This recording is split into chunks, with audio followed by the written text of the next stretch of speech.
Hello student, स्वागत है आपका आपके ही YouTube channel P Kumar history classes में। पिछले वीडियो में हमने रजिया और बलबन से संबंधित महत्वपूर्ण ऑब्जेक्टिव क्वेश्चन और उनके हल देखे थे। आज हम अलाउद्दीन खिलजी से संबंधित जो भी ऑब्जेक्टिव प्रश्न बन सकते हैं उनको देखेंगे और साथ ही साथ उनके क्या उत्तर हो सकते हैं उसको भी देखेंगे। तो शुरू करते हैं। और साथ ही आप लोगों से अनुरोध है कि जिन लोगों ने हमारा YouTube चैनल अभी सब्सक्राइब नहीं किया है वो लाइक और सब्सक्राइब कर लें। पहला सवाल है, सुल्तान जलालुद्दीन खिलजी ने गद्दी पर बैठने के बाद अलाउद्दीन खिलजी को कौन सी उपाधि दी? विकल्प हैं अखूर बेग, खान खाना, उलूग खां, अमीर तुजुक। तो इसका आंसर हो जाएगा अमीर तुजुक। जब जलालुद्दीन खिलजी गद्दी पर बैठता है तो अलाउद्दीन खिलजी को अमीर तुजुक की उपाधि देता है। अगला प्रश्न है, गद्दी पर बैठने से पूर्व अलाउद्दीन खिलजी कहाँ का सूबेदार था? विकल्प हैं दोआब, कड़ा मानिकपुर, कटेहर, इनमें से कोई नहीं। तो इसका आंसर हो जाएगा कड़ा मानिकपुर। ये कड़ा मानिकपुर इलाहाबाद में पड़ता है, जो कि अब प्रयागराज के नाम से जाना जाता है। तो यहीं पर कड़ा मानिकपुर में ही अलाउद्दीन खिलजी देवगिरी दक्षिण भारत से जो भी अभियान किया था वहां से काफी मात्रा में धन प्राप्त किया था और अपने चाचा जलालुद्दीन खिलजी को यहीं पर मिलने के लिए बुलाया था और धोखे से जलालुद्दीन खिलजी की हत्या कर देता है और फिर स्वयं अलाउद्दीन खिलजी शासक बन जाता है। तो इसका आंसर हो जाएगा अलाउद्दीन खिलजी कहाँ का सूबेदार था गद्दी पर बैठने से पहले? तो उसका आंसर हो जाएगा कड़ा मानिकपुर। अगला प्रश्न है, खिलजी साम्राज्यवाद की सफलता के लिए अलाउद्दीन खिलजी ने कौन से कदम उठाए, कौन से नीतियां अपनाई? तो विकल्प है कठोर शासन स्थापित किया, नवीन राज्यों का विजय किया, षड्यंत्रकारी और विद्रोही सरदारों का दमन किया, या फिर डी विकल्प है उपयुक्त सभी। तो इसका आंसर हो जाएगा उपयुक्त सभी। खिलजी साम्राज्यवाद की सफलता के लिए अलाउद्दीन ने कई कदम उठाए थे। कठोर शासन स्थापित किया था, नवीन राज्यों को विजय किया था, उत्तर भारत में ढेर सारे राज्यों की विजय किया, यहाँ तक कि दक्षिण भारत में भी विजय अभियान करता है, और जो षड्यंत्रकारी और विद्रोही सरदार थे उनका दमन भी करता है। इस तरीके से इसका आंसर हो जाएगा उपयुक्त सभी। अगला प्रश्न है, अलाउद्दीन खिलजी की उत्तर भारत की विजयों में उसका प्रमुख सहयोगी कौन था? यानी उत्तर भारत में जो वो विजय प्राप्त करता है उसमें उसके सेनापति या सहयोगी कौन कौन से थे या कौन था? तो विकल्प है उलूग खां, नुसरत खां, या सी विकल्प है दोनों, या इनमें से कोई नहीं। तो इसका आंसर हो जाएगा दोनों, सी। नुसरत खां और उलूग खां दोनों ने उत्तर भारत की विजय में काफी मदद की थी, खासतौर से राजपूताना वाले क्षेत्र में जो राज्य थे उनके विजय में बहुत ही योगदान इनका था। तो इसका आंसर हो जाएगा दोनों। पांचवा प्रश्न है, अलाउद्दीन के शासनकाल में दक्षिण विजय का प्रमुख श्रेय किसे जाता है? तो विकल्प है मलिक काफूर, अल्प खां, जफर खान, नुसरत खां। तो इसका आंसर हो जाएगा मलिक काफूर। अलाउद्दीन खिलजी के शासनकाल में दक्षिण में जो भी सफलता प्राप्त हुई थी उसका प्रमुख श्रेय मलिक काफूर को जाता है। जैसा कि आप जानते होंगे कि मलिक काफूर एक हिजड़ा था और इसे गुजरात विजय के दौरान इसे प्राप्त किया गया था। तो फिर बाद में अलाउद्दीन खिलजी का ये बहुत खास हो जाता है और यही दक्षिण भारत का जो अभियान किया जाता है उसकी सफलता का पूरा श्रेय माना जाए तो इसी मलिक काफूर को ही है। अगला प्रश्न है, अलाउद्दीन ने अपनी विजयों से प्रोत्साहित होकर कौन सी उपाधि धारण की थी? ऑप्शन है सुल्तान आजम, सिकंदर द्वितीय, बादशाह सलामत, इनमें से कोई नहीं। तो इसका आंसर हो जाएगा सिकंदर द्वितीय। अलाउद्दीन को उत्तर भारत में इतनी व्यापक सफलता मिलती है, साथ ही दक्षिण भारत के अभियान में भी उसे बहुत सफलता प्राप्त होती है। इससे अलाउद्दीन खिलजी का एक प्रकार से क्या कहें कि दिमाग खराब हो गया और वो तरह तरह की योजनाएं बनाने लगा, विश्व विजेता बनने का ख्वाब देखने लगा। इसी क्रम में उसने सिकंदर द्वितीय की जो है उपाधि धारण की थी। सिकंदर की तरह वो पूरे विश्व को जीतना चाहता था। तो इसका आंसर हो जाएगा सिकंदर द्वितीय की उपाधि धारण करता है। अगला प्रश्न है, अलाउद्दीन ने विद्रोहों के दमन हेतु कितने अध्यादेश जारी किए थे? अलाउद्दीन के शासनकाल में कई विद्रोह हुए जिनसे तंग आकर अलाउद्दीन ने जो है कई अध्यादेश जारी किए थे। तो उसके विकल्प हैं 4, 5, 7, 8। तो इसका आंसर हो जाएगा 4। उसने 4 अध्यादेश जारी किए थे। 8वां प्रश्न है, हिंदुओं की दयनीय स्थिति का सबसे भयंकर वर्णन किसने किया है? विकल्प हैं अफीफ, बरनी, इसामी, मिन्हाज। तो इसका आंसर हो जाएगा बरनी।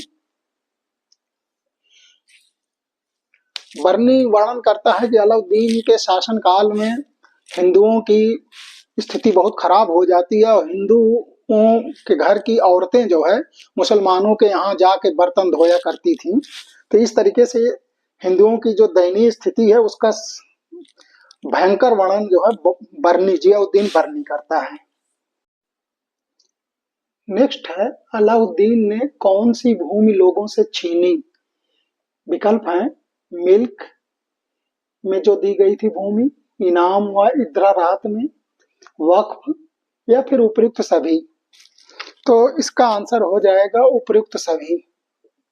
अलाउद्दीन खिलजी ने मिल्क, इनाम व इद्रारात और वक्फ में जो भूमि दी गई थी उसको उसने शासक बनने के बाद छीन लिया था। अगला प्रश्न है, दीवाने मुस्तखराज से तात्पर्य किस विभाग से है? ये बहुत महत्वपूर्ण सवाल है और कई बार प्रतियोगी परीक्षाओं में पूछा जा चुका है। विकल्प हैं सैन्य, न्याय, राजस्व, या फिर इनमें से कोई नहीं। तो इसका आंसर है राजस्व। दीवाने मुस्तखराज विभाग का गठन अलाउद्दीन खिलजी ने किया था बकाया राजस्व की वसूली के लिए। तो इसका आंसर क्या हो जाएगा? राजस्व। अगला प्रश्न है, सेना में सुधार के लिए अलाउद्दीन खिलजी ने किस प्रथा को प्रारंभ किया था? आपके ऑप्शंस हैं सैनिकों की हुलिया लिखने की, घोड़ों को दागने की, या फिर सी विकल्प है दोनों, डी है इनमें से कोई नहीं। तो इसका आंसर हो जाएगा सी, ए और बी दोनों सही है। अलाउद्दीन खिलजी ने सैनिकों की हुलिया लिखने की प्रथा को जो है प्रारंभ किया था, क्योंकि युद्ध के समय होता क्या था कि लोग जो है अपनी जगह पर किसी और को भेज दिया करते थे युद्ध के लिए। इससे सेना कमजोर पड़ती थी, इसलिए उसने सैनिकों की हुलिया लिखने की प्रथा को प्रारंभ किया था। हुलिया से तात्पर्य है कि उसका रंग, रूप, हाइट, चेहरे का आकार क्या है, वो सब चीजें लिखा जाना, तो वही हुलिया हो गया। और साथ ही घोड़ों को दागने की प्रथा भी उसने शुरू किया था ताकि लोग जो है घोड़े बदल ना सकें। तो इसका आंसर हो जाएगा सी, यानी ए और बी दोनों सही है। अगला प्रश्न है, बाजार नीति का प्रमुख अधिकारी कौन था? यानी अलाउद्दीन खिलजी ने जो बाजार नियंत्रण व्यवस्था शुरू की थी उसका प्रमुख अधिकारी कौन था?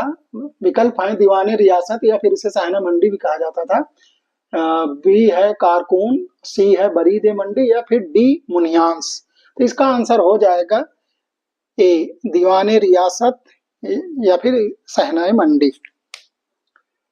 अगला प्रश्न है, अलाउद्दीन खिलजी की बाजार व्यवस्था का उद्देश्य क्या था? यानी अलाउद्दीन खिलजी ने जो बाजार नियंत्रण व्यवस्था को लागू किया था उसका उद्देश्य क्या था? विकल्प हैं जनहित, राजहित, कारीगरों के हित, इनमें से कोई नहीं। तो इसका आंसर हो जाएगा राजहित।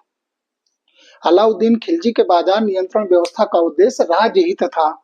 वह सैनिकों को नकद वेतन प्रारंभ किया था देना, तो ऐसा ना हो, बड़ी संख्या में स्थायी सेना रखा था, तो ऐसा ना हो कि उनको वेतन देने में कोई प्रॉब्लम हो और आगे चलकर जो है मूल्य वृद्धि हो। तो उसने सैनिकों का वेतन फिक्स कर दिया था और इसलिए जो है वस्तुओं के दाम भी नियत कर दिए थे ताकि उनके दाम बढ़े ना। तो अलाउद्दीन खिलजी की बाजार नियंत्रण व्यवस्था का उद्देश्य था राजहित था, वह लोगों के जन के कल्याण के लिए या फिर कारीगरों के हित के लिए उसने बाजार नियंत्रण व्यवस्था नहीं लागू की थी। तो आंसर हो जाएगा राजहित। अगला प्रश्न है, अलाउद्दीन के गुजरात आक्रमण के समय वहां का शासक कौन था? तो इसका आंसर विकल्प है हमीर देव, कर्ण बघेला, भीम द्वितीय या फिर इनमें से कोई नहीं। तो इसका आंसर हो जाएगा कर्ण बघेला। जब अलाउद्दीन खिलजी गुजरात का अभियान करता है तो वहां का शासक कर्ण बघेला है, और वो कर्ण बघेला अपनी हार देखकर वहां से भाग निकलता है अपनी पुत्री देवल देवी के साथ। दक्षिण में देवगिरी में राजा रामचंद्र देव के शरण में आ जाता है, लेकिन इसकी पत्नी कमला देवी पकड़ी जाती है और फिर उसको दिल्ली लाया जाता है और अलाउद्दीन खिलजी उससे शादी कर लेता है। तो अलाउद्दीन के गुजरात आक्रमण के समय वहां का शासक कर्ण बघेला था। अगला प्रश्न है, रणथंभौर के अभियान के दौरान अलाउद्दीन का सेनापति कौन सा सेनापति मारा गया था? तो विकल्प है उलूग खां, नुसरत खां, जफर खां, अला खां। तो इसका आंसर हो जाएगा नुसरत खां। जब अलाउद्दीन खिलजी रणथंभौर का अभियान करता है तो उस अभियान के दौरान ही रणथंभौर के विजय के क्रम में ही नुसरत खां मारा जाता है। तो इसका आंसर हो जाएगा नुसरत खां। अगला प्रश्न है, अलाउद्दीन खिलजी के चित्तौड़ के किले पर अधिकार करने में सफल, यानी अलाउद्दीन खिलजी चित्तौड़ के किले को किस वर्ष विजित किया था या उस पर अधिकार करने में सफल हुआ था? विकल्प है 1303 ईस्वी, 1305, 1304, 1306 ईस्वी। तो इसका आंसर हो जाएगा 1303 ईस्वी। 1303 ईस्वी में अलाउद्दीन खिलजी चित्तौड़ के किले पर अधिकार करने में सफल हो जाए। अगला प्रश्न है, पद्मिनी की कथा का वर्णन किया है, पद्मिनी की कथा का वर्णन किसने किया है? विकल्प है रस खान, मलिक मोहम्मद जायसी, अब्दुल रहमान या इनमें से कोई नहीं। तो इसका आंसर हो जाएगा मलिक मोहम्मद जायसी। मलिक मोहम्मद जायसी ने पद्मिनी का वर्णन किया है और उस ग्रंथ का नाम है पद्मावत। फिर एक इसी पर फिल्म भी अभी बनी थी कुछ समय पहले, रणवीर सिंह और दीपिका पादुकोण थी उसमें। राजा रतन सिंह की पत्नी थी रानी पद्मिनी, और उनकी सुंदरता से प्रभावित होकर अलाउद्दीन खिलजी उसको पाना चाहता था, लेकिन जो है चित्तौड़ का शासक राजा रतन सिंह उसका सामना करता है अलाउद्दीन खिलजी का, लेकिन पराजित हो जाता है और अंत में रानी पद्मिनी जो है जौहर कर लेती है। तो इसका आंसर हो जाएगा मलिक मोहम्मद जायसी। 18वां प्रश्न है, तेलंगाना का शासक प्रताप रुद्रदेव किस वंश से संबंधित था? ऑप्शन है यादव, काकतीय, पांड्य, होयसल। तो इसका आंसर हो जाएगा काकतीय वंश से संबंधित था प्रताप रुद्रदेव। अगला प्रश्न है, अलाउद्दीन के दक्षिण अभियान का प्रमुख उद्देश्य क्या था? साम्राज्य विस्तार, हिंदुओं को नीचा दिखाना, धन लूटना या इनमें से कोई नहीं। तो उसका उद्देश्य धन लूटना था। अलाउद्दीन खिलजी उत्तर भारत के संदर्भ में अलग नीति अपनाता है और दक्षिण भारत के संदर्भ में अलग नीति अपनाता है। उत्तर भारत के जिन राज्यों को विजित करता है उन्हें अपने साम्राज्य में मिला लेता है, लेकिन दक्षिण भारत के राज्यों को विजित करके उन्हें छोड़ देता है, उनसे धन प्राप्त करके उन्हें अधीनस्थ शासक के रूप में शासन करने देता है। तो दक्षिण भारत में उसके विजय अभियान का उद्देश्य धन की प्राप्ति था। 20वां प्रश्न है, दक्षिण के किस पराजित शासक ने मलिक काफूर को हीरा भेंट किया था? तो विकल्प है राजा रामचंद्र देव, वीर बल्लाल, प्रताप रुद्रदेव और सुंदर पांडे। तो इसका आंसर हो जाएगा काकतीय शासक प्रताप रुद्रदेव। प्रताप रुद्रदेव एक बड़ी मात्रा में धन जो है मलिक काफूर को देता है और फिर वो धन देकर जो है अपना राज्य पे शासन करने दिया जाता है। इसको उसके राज्य पर प्रताप रुद्रदेव को शासन करने दिया जाता है, बहुत बड़ी मात्रा में धन देता है। तो उसी क्रम में मलिक काफूर को हीरा भी भेंट करता है। अगला प्रश्न है, पांड्य राज्य पर अभियान के दौरान मलिक काफूर ने लूटा था, तो जो सुदूर दक्षिण में तमिलनाडु वाले एरिया में पांड्य राज्य था, तो वहां दोनों भाई सुंदर पांडे और वीर पांडे के बीच में गृह युद्ध चल रहा था। उसी दौरान मलिक काफूर आक्रमण करता है पांड्य राज्य पर। और इसमें विकल्प क्या क्या है? लिंग महादेव मंदिर, रामेश्वरम के मंदिर, श्रीरंगम और कुंडूर मंदिर या फिर उपरोक्त सभी। तो इसका आंसर हो जाएगा उपयुक्त सभी। तो उसी अभियान के दौरान जो भी मंदिर हैं, लिंग महादेव मंदिर, रामेश्वरम के मंदिर, श्रीरंगम और कुंडूर मंदिर, सबको लूटता है और कई मंदिरों को नष्ट भी कर देता है। अगला प्रश्न है, मंगोलों को पराजित करने में अलाउद्दीन के किस सेना नायक ने महत्वपूर्ण भूमिका निभाई थी? विकल्प हैं नुसरत खां, जफर खां, अल्प खां, उलुग खां। इसका आंसर है जफर खां। मंगोलों को पराजित करने में जफर खां ने बहुत महत्वपूर्ण भूमिका निभाई थी। अगला प्रश्न है, तारगी के आक्रमण के समय अलाउद्दीन ने किस किले में शरण ली? विकल्प है चित्तौड़ के किले में, रणथंभौर किले में, सीरी के किले में, इनमें से कोई नहीं। तो इसका आंसर हो जाएगा सीरी के किले में। अलाउद्दीन खिलजी के शासन काल में मंगोलों का बहुत प्रचंड आक्रमण होता है, कई बार आक्रमण, भीषण आक्रमण होता है। और उसी क्रम में एक बार जो है अलाउद्दीन खिलजी वो मंगोलों के आक्रमण से बचने के लिए सीरी के किले में शरण लेता है। अगला प्रश्न है, अलाउद्दीन के काल की सबसे सुंदर इमारत थी?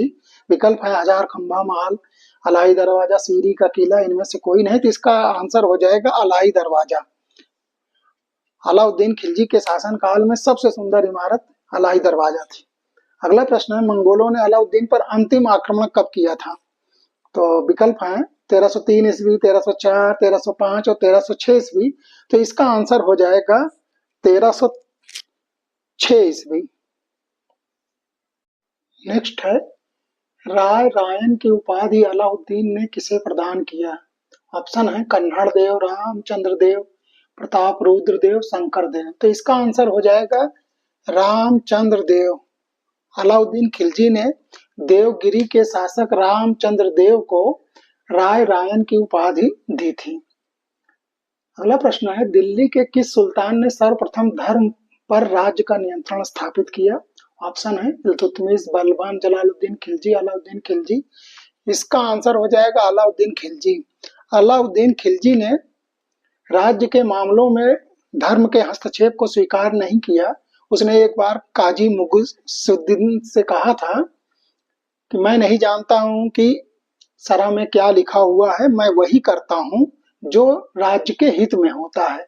तो इस कथन से स्पष्ट है कि उसने राज्य के मामलों में धर्म के हस्तक्षेप को स्वीकार नहीं किया। तो इसका आंसर हो जाएगा अलाउद्दीन खिलजी। दिल्ली का वह कौन शासक था जिसने स्थायी सेना एवं सैनिकों को नकद वेतन की प्रथा प्रारंभ की? विकल्प है इल्तुतमिश, कुतुबुद्दीन ऐबक, अलाउद्दीन खिलजी, जलालुद्दीन खिलजी। तो इसका आंसर हो जाएगा अलाउद्दीन खिलजी। अलाउद्दीन खिलजी दिल्ली का पहला शासक है जिसने बड़ी संख्या में स्थायी सेना रखी और सैनिकों को नकद वेतन देने की प्रथा को प्रारंभ किया था। अगला क्वेश्चन है, सितार और तबले के आविष्कार का श्रेय किसको प्राप्त है? विकल्प है अबुल हसन, अमीर खुसरो, तानसेन या फिर इनमें से कोई नहीं। तो इसका आंसर हो जाएगा अमीर खुसरो। अमीर खुसरो ने ही सितार और तबले का आविष्कार किया था। अगला प्रश्न है, अलाउद्दीन की आर्थिक नीति की व्यापक जानकारी किसके ग्रंथ से प्राप्त होती है? तो विकल्प है मिनहाजुस सिराज, शम्स सिराज अफीफ, जियाउद्दीन बर्नी, अमीर खुसरो। तो इसका आंसर हो जाएगा जियाउद्दीन बर्नी। जियाउद्दीन बर्नी के तारीखे फिरोज शाही नामक ग्रंथ से अलाउद्दीन खिलजी के आर्थिक नीति, विशेष रूप से बाजार नियंत्रण व्यवस्था के बारे में व्यापक जानकारी प्राप्त होती है। अगला प्रश्न है, अमीर खुसरो जिसे तूतिए हिंद कहा जाता था का जन्म कहाँ हुआ था? दिल्ली, बरन, कैथल, पटियाली। तो इसका आंसर हो जाएगा पटियाली। अमीर खुसरो का जन्म पटियाली, जो कि इटावा में पड़ता है, वहां पर हुआ था। ये क्वेश्चन तमाम कॉम्पिटिटिव एग्जाम में बहुत बार आ चुका है और यहाँ पर ये भी ध्यान दिया करिए कि प्रश्न में ही कई बार और दूसरे उत्तर भी छिपे हुए होते हैं या उनसे प्रश्न बन सकता है, एक फैक्चुअल जानकारी हुआ करती है। जैसे कि आप इसी प्रश्न को देखिए, अमीर खुसरो जिसे तूतिए हिंद कहा जाता था, यानी कि अगर एक प्रश्न ये भी बन सकता है कि किसे तूतिए हिंद कहा जाता है। तो अब विकल्प में तमाम दिए जा सकते हैं, अमीर खुसरो, अबुल हसन, ऐसे ऐसे करके तमाम विकल्प दिए जा सकते हैं। इसका आंसर हो जाएगा अमीर खुसरो। तो आप प्रश्न पढ़ने के क्रम में भी ध्यान दीजिए कि कहीं कहीं कुछ फैक्ट होते हैं जिनसे दूसरे प्रश्न भी बन सकते हैं। अगला प्रश्न है, दिल्ली का वह शासक जिसे नग्न स्त्री पुरुष की संगत पसंद थी तथा राज दरबार में स्त्रियों के वस्त्र पहनकर आ जाता था। विकल्प है अलाउद्दीन खिलजी, बलबन, जलालुद्दीन खिलजी, कुतुब मुबारक खिलजी। तो इसका आंसर हो जाएगा कुतुबुद्दीन मुबारक खिलजी। अलाउद्दीन खिलजी का उत्तराधिकारी कुतुबुद्दीन मुबारक खिलजी को नग्न स्त्री पुरुष की संगत पसंद थी और दरबार में स्त्रियों के वस्त्र पहनकर आ जाता था, नंगे ही दौड़ने भी लगता था। तो इसमें भी देखिए, इस प्रश्न में भी आपको जो है एक प्रश्न यहाँ से भी बन सकता है कि दिल्ली का वह कौन सा शासक था जिसे नग्न स्त्री पुरुष की संगत पसंद थी। तो आप प्रश्न पढ़ने के क्रम में भी इस चीज को ध्यान दिया करिए। अगला प्रश्न है, दिल्ली के किस शासक ने खलीफा की उपाधि धारण की? विकल्प है जलालुद्दीन खिलजी, अलाउद्दीन खिलजी, कुतुबुद्दीन मुबारक खिलजी और खुसरो खां। तो इसका आंसर खलीफा की उपाधि कुतुबुद्दीन मुबारक खिलजी धारण करता है। अलाउद्दीन खिलजी का उत्तराधिकारी कुतुबुद्दीन मुबारक खिलजी स्वयं को खलीफा घोषित कर देता है। अगला प्रश्न है 34, दिल्ली के किस शासक ने पैगंबर के सेनापति की उपाधि धारण की?